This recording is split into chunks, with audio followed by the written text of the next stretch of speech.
Bonjour, bienvenue à Question de croire, un podcast qui explore la foi et la spiritualité, une question à la fois. Cette semaine, comment fixer des limites?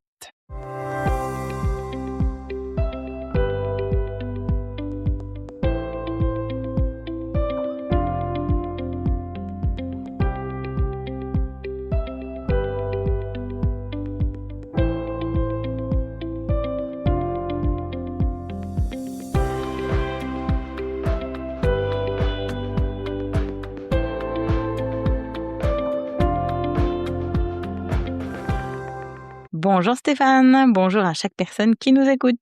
Bonjour, Joanne. En parlant de cette thématique, comment fixer des limites? Moi, je me rends compte qu'on a vécu en presbytère là depuis plus de 20 ans, que ce soit, donc en France, dans la vallée de Sainte-Marie-aux-Mines ou que ce soit à Grafenstaden, banlieue sud de Strasbourg. Et à chaque fois, il y a eu, des petits événements rigolos. Souvent le matin d'ailleurs. Il y a pas longtemps, je me suis souvenue, du monsieur qui avait sonné un jour où il neigeait encore un tout petit peu au mois d'avril, au fin fond des Vosges. Et puis le monsieur avait dit qu'il avait reçu un message de Jésus. Puis ce qui était marrant, c'est qu'il était très tôt le matin et il neigeait un peu et le gars était en sandales et en short. C'était assez OK. marrant. Ça, c'était à Sainte-Marie-aux-Mines. Et puis à Grafenstaden, il y a une paroissienne qu'on aimait bien, avec qui on avait plaisir de temps en temps à passer du temps, et qui a été très triste parce que sa maman est morte. Et donc, elle est venue sonner aussi très tôt le matin. Et là, j'avoue que j'en avais un petit peu marre de ces histoires. Et je lui ai pas ouvert la deuxième porte. J'ai ouvert le portail, mais la deuxième porte, je lui ai parlé au travers, un petit peu comme ça de la porte. Il était 7h30 et elle me dit: «Ma maman est morte. Il faut que je voie Amaury pour préparer l'enterrement». Et je lui ai dit: «Bah, écoute, Amaury, il est encore en pyjama, tout comme moi, tout comme nos filles. Donc là, je crois que le plus sage, c'est que tu rentres chez toi. Et puis une fois que tout le monde sera douché, habillé, nourri et puis que les filles seront à l'école, eh ben, Amaury, il te rappellera». Elle était choquée et en même temps, qui sur cette terre n'a pas besoin le matin de se doucher, de s'habiller, de manger, de faire ses petits rituels du matin, sa prière, sa Mhm. gym, ce que chacun veut, pour être opérationnel professionnellement?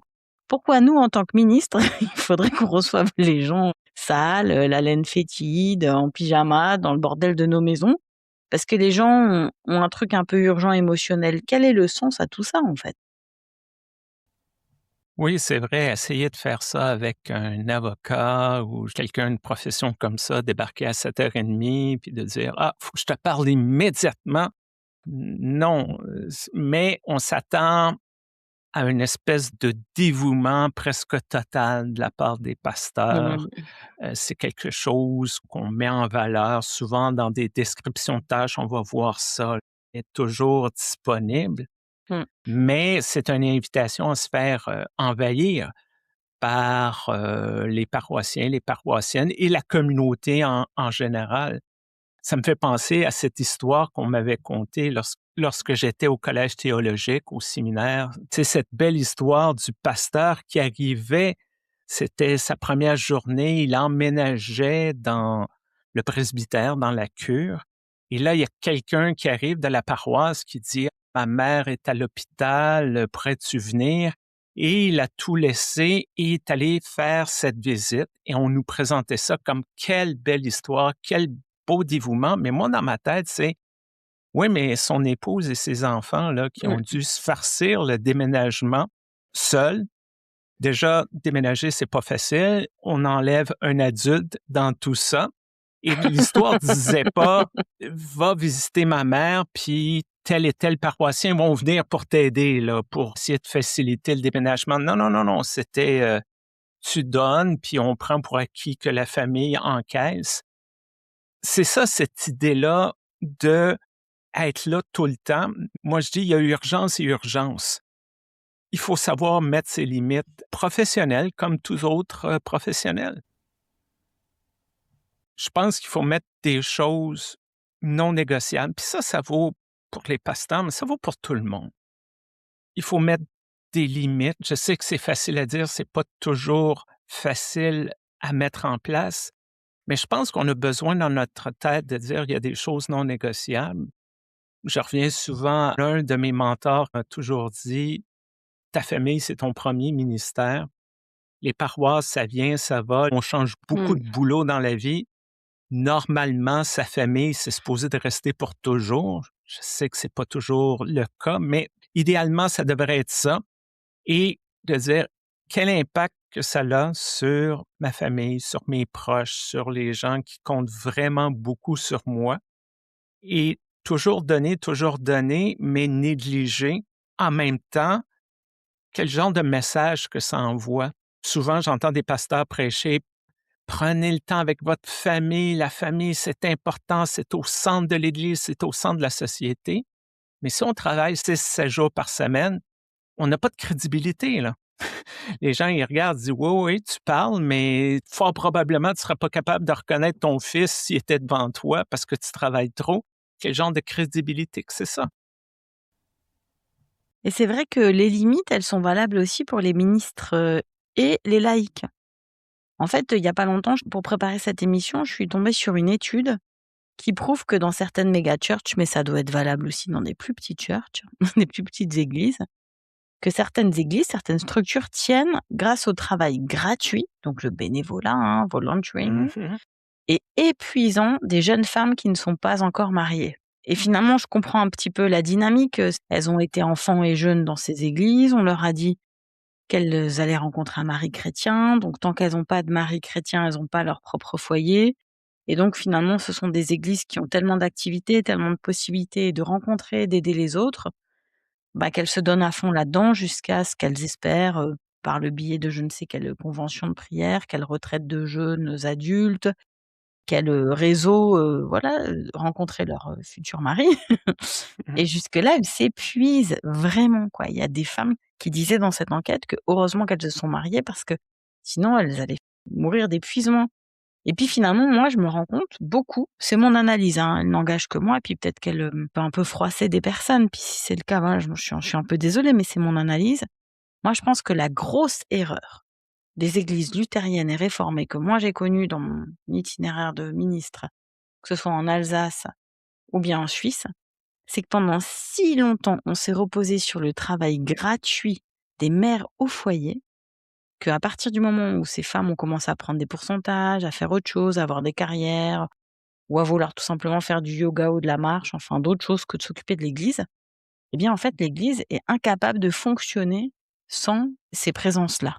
Parce que on a toujours pensé l'église comme ça, des hommes qui étaient les chefs et puis un grand contingent de femmes au foyer qui effectivement avaient là des lieux d'expression, d'émancipation. Elles pouvaient devenir chefs de projet. Moi, je comprends très bien. Simplement, pour moi, le futur, c'est toujours l'économie mixte. C'est jamais de rester sur un seul fonctionnement.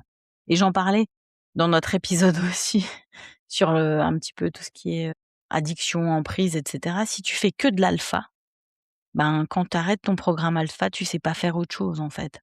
Bah, c'est un petit peu la même chose. Si tu comptes que sur les mères au foyer, bah, quand elles seront plus là, ben, ton église, elle va plus fonctionner, quoi. Donc toujours de l'économie mixte, de mon point de vue. C'est pour éviter justement la limite d'un système. J'ai remarqué ça dans certaines paroisses dans lesquelles j'ai été assigné par le passé. Les femmes dans la cuisine, qui fait la popote, qui fait un peu le ménage, et j'ai vu aussi certaines personnes se demander: «Mais pourquoi qu'il y a moins en moins de femmes dans les groupes de femmes?» On a de la difficulté à recruter ces jeunes femmes-là, à les intéresser à l'Église. Un peu comme toi, ma réflexion, c'est qu'est-ce qu'on leur offre? Une femme dans la trentaine qui a un travail à temps plein, qui a des enfants, a peut-être pas le goût d'aller à l'église pour continuer à faire la popote et à faire le ménage, ce qu'elle Ouais. fait déjà à la maison, en plus d'avoir un travail à temps plein.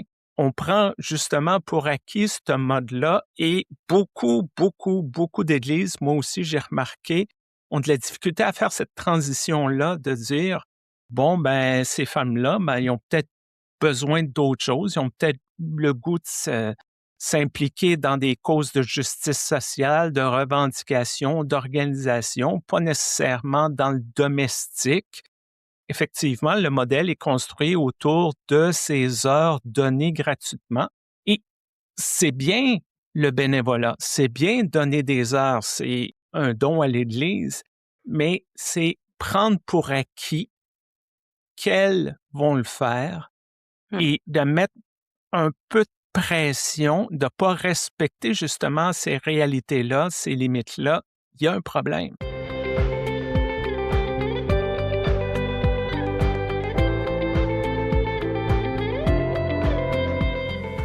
Ben, en fait, quand on voit qu'il y a des ministres qui dépassent souvent leurs limites, on en a parlé, là, on a donné des exemples, puis des fois nous-mêmes on le fait aussi, ou finalement des ministres aussi qui acceptent qu'on respecte pas leurs limites. Ça arrive tout le temps, tu es en réunion, tu as vraiment du mal à trouver une date, puis il y a quand même un moment donné où il faut régler un dossier ou un truc, voilà, tu as une deadline, des fois pour des subventions, des fois pour autre chose. Et puis il y a toujours l'un ou l'une d'entre nous, d'ailleurs dont j'ai remarqué que c'est pas nécessairement que des femmes et heureusement, qui disent: «Bon, bah, alors je laisse tomber mon jour de congé, exceptionnellement, je tin tin tin tin tin tin». Et donc on le fait, puis des fois c'est bien, des fois ça ouais, c'est une preuve de flexibilité et puis des fois c'est toujours un peu les mêmes personnes qui le font et alors finalement, on reproduit ce schéma. Enfin c'est un schéma qu'on enseigne et qui va être reproduit.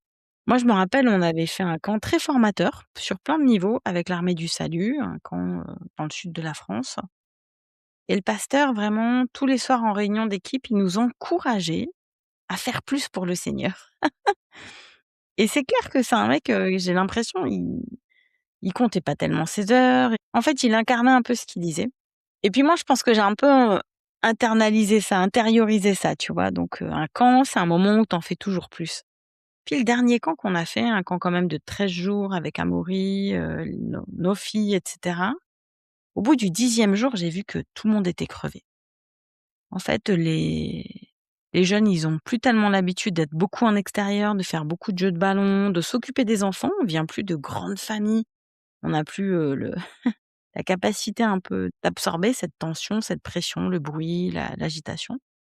Au bout du 10e jour, ils étaient crevés et je leur ai fait remarquer que moi, tous les jours, je faisais une sieste et c'est marrant parce que ma grande fille Marisol a dit: «Bah, nous aussi, on ferait bien une sieste». Je lui ai dit: «Mais c'est vrai ça, pourquoi est-ce qu'on prévoit pas une sieste pour les animateurs et animatrices?» Et à partir de ce jour-là, j'ai essayé jusqu'à la fin du camp de les envoyer à tour de rôle un peu à la sieste ou à la douche ou à ce qu'ils voulaient qui les ressourçait, quoi. Et là, je me suis dit: «Bon, en fait, j'ai quand même vachement internalisé cette notion de il faut faire plus, quoi». Il y a une culture du burn-out. Faut travailler, travailler, travailler. Combien de fois j'ai entendu des pasteurs dire: «Oui, bon, on est engagé pour 40 heures semaine, mais on le sait tous, on fait 55, 60 heures semaine, puis c'est normal». Non, c'est pas normal. On peut pas être en état d'urgence 24 heures sur 24. Oui, il y a des semaines, il y a des catastrophes, on a 4 funérailles, on peut pas dire: «Ben, s'il vous plaît, pouvez-vous, mourir la semaine prochaine?» Non, il y a des choses comme ça, mais lorsque c'est toutes les semaines, lorsque c'est tous les jours, il y a un problème. Puis ça, c'est pas juste les pasteurs, c'est dans plein de milieux de travail. Je suis sûr que les gens à l'écoute, certains et certaines pourraient se reconnaître. C'est toujours l'urgence, c'est toujours faire plus. Et ça me fait penser qu'on a eu une petite réunion d'équipe et la réflexion qu'on a eue, c'est qu'on ne veut pas travailler plus, on veut travailler mieux. Parce que si on travaille 12 heures par jour, je peux pas croire qu'on est pleinement productif et tout là pendant 12 heures consécutives. Donc, plus, c'est pas mieux. Mmh Différent mh. peut être mieux. Et c'est d'apprendre à se connaître, à connaître ses limites, à ne pas culpabiliser parce que souvent, nous sommes nos pires ennemis. Ah, il faut se prouver, il faut que nos patrons nous aiment, il faut que le Seigneur nous aime, peu importe ce qui nous vient dans la tête. C'est-à-dire, c'est j'ai un montant X d'énergie, j'ai un montant X de créativité, j'ai un montant X de travail à offrir. Comment je peux bien le faire? Et si il faut que mon heure du midi dure 90 minutes, ben peut-être que les heures suivantes vont être meilleures. C'est d'apprendre à justement être sa première ligne de défense, je pourrais dire, contre cette invasion et de se mettre des limites. C'est vrai que, il y a des limites, elles sont planétaires aussi et il y a cette journée de la limite là quand on l'atteint. Mmh. Ça des fois, c'est très tôt dans l'année. Quand on a utilisé vraiment toutes les ressources de la planète et qu'on commence à aller dans des réserves. Et nous aussi, on a nos limites et c'est intéressant de réfléchir à ça. Un jour, il y a ma tante américaine qui m'avait fait cette remarque qu'on n'arrêtait pas à l'avant. Elle avait vu le programme de la paroisse et elle a dit, en fait, est-ce que votre conception de l'avant, c'est qu'il faut en faire toujours plus pour se préparer à accueillir Jésus? C'était sa question. C'est une bonne question, ça. Est-ce qu'il faut en faire toujours plus pour faire de la place à Jésus dans notre vie? Pas sûr. Des fois, on sent la pression de faire des choses pour que ça soit visible, pour que ça paraisse. Mmh. Rarement on va dire dans une paroisse: «On a prié pendant 3 heures cette semaine-ci». Non, non, on a fait tel comité, on a écrit tel texte. Aller donner 3 heures à la mission, communautaire au centre-ville pour aider les plus démunis. Oui, c'est bien, mais est-ce que c'est une question de performance? Est-ce que c'est une question de se justifier? Tu me fais penser, le carême, c'est très rare qu'on va dire: «On va prendre une sabbatique de réunion». Dieu sait qu'on en a des réunions et des comités. Il dit: «On va prendre 2 mois, on n'aura pas de réunion ou seulement, les trucs là, vraiment nécessaires, mais 10 minutes, pas plus». Il y a quelque chose quasiment de contre-culturel d'établir ce genre de limite, de dire: «Non, on n'embarquera pas dans un time is money», là, comme on dit, dans une espèce de mentalité capitaliste, mais aussi une mentalité qu'il faut en faire plus, plus, plus, toujours plus. Tu as parlé un peu de la notion de Shabbat, de sabbatique, de se poser, de pas faire. C'est vrai qu'il y a un principe biblique, hein, du repos. Moi, j'ai souvent entendu, dans mon église d'origine, c'est important de faire Shabbat, c'est important de respecter Shabbat et je trouve que qu'est-ce qu'on en fait de cette notion de Shabbat, en fait, de ces 24 heures? On pourrait faire descendre la pression. Qu'est-ce qu'on en fait? Là, par exemple, j'étais toute surprise hier pour, je crois, la première fois de ma vie ou de mon investissement ou de mon ministère en église. On m'a mis une réunion un dimanche après-midi à 13h30 en visio. J'avais jamais fait ça de ma vie et Ouf! et ça m'a semblé vraiment hyper étrange, en fait.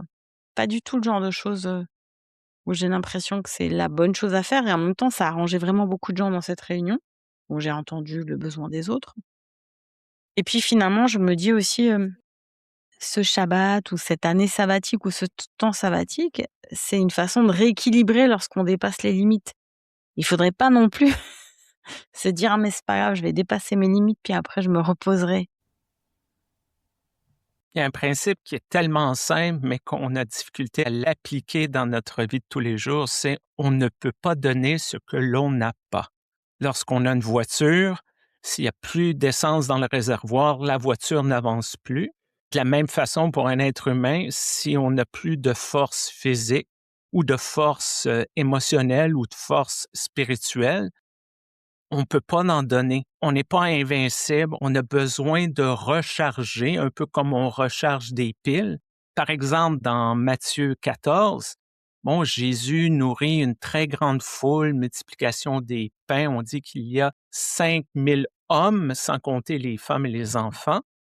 Et aussitôt fini, Jésus envoie ses disciples dans la barque pour qu'ils traversent à l'autre rive et lui s'en va dans la montagne pour prier à l'écart. Mmh. Probablement, oui, Jésus aime prier, mais peut-être aussi que Jésus dit: «Bon, là, j'en ai fait beaucoup. J'ai donné, j'ai donné, j'ai donné, bon, du pain, mais aussi de l'énergie, de l'amour. J'ai besoin de me recharger». Et des fois, on essaie de le faire, puis là, des gens, ils vont dire: «Ah, bon, tu pas très sociable, tu pas très cool». Oui, mais lorsqu'on n'a plus rien à l'intérieur de soi, là, il faut être capable de se le dire et peut-être de le dire aux autres: «J'ai plus rien à donner, là. J'ai besoin de recharger, j'ai besoin de me recentrer, j'ai besoin de me ressourcer, puis après ça va être bien». Mais si je continue toujours à donner, ben, c'est là qu'arrivent les problèmes de maladie, de burn-out, de dépression. Il faut prendre soin de soi.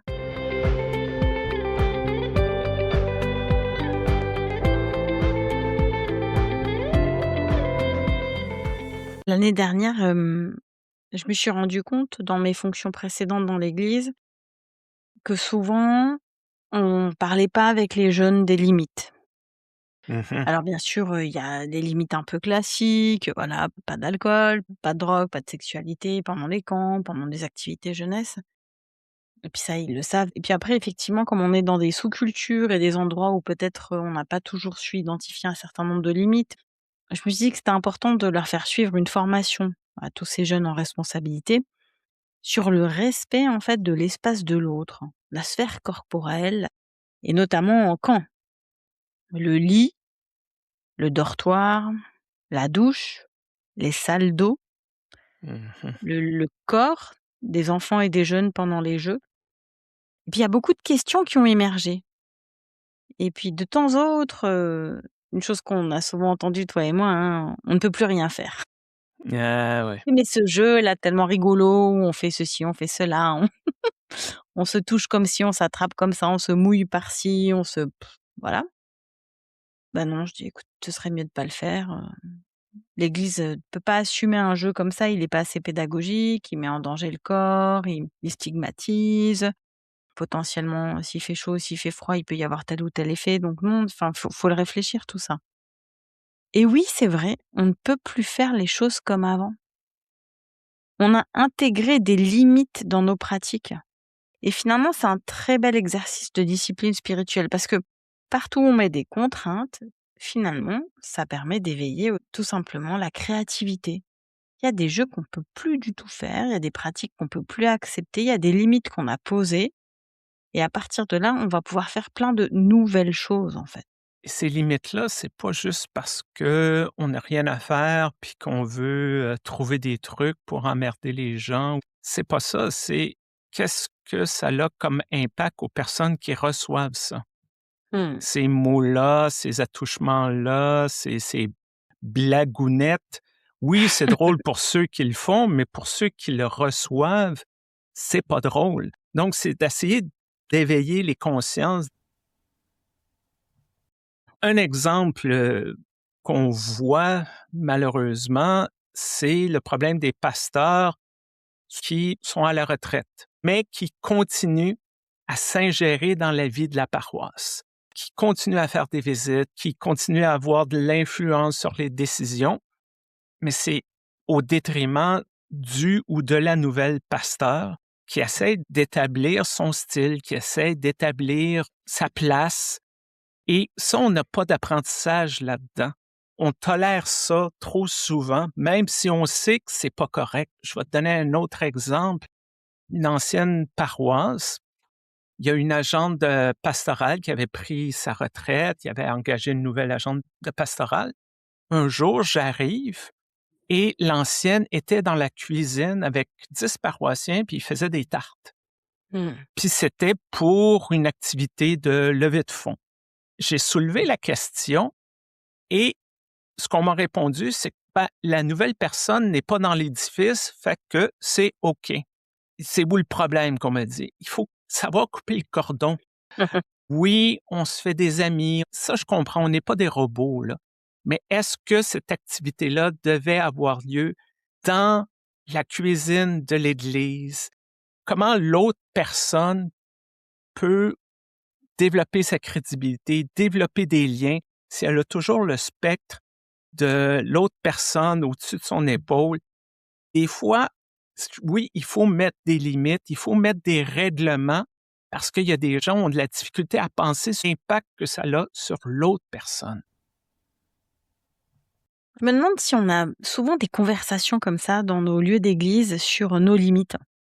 Je me demande aussi si les pasteurs, les ministres prêchent, hein, sur cette question des limites et je me demande aussi, si, les laïcs osent nous dire: «Voilà, là, j'ai atteint ma limite».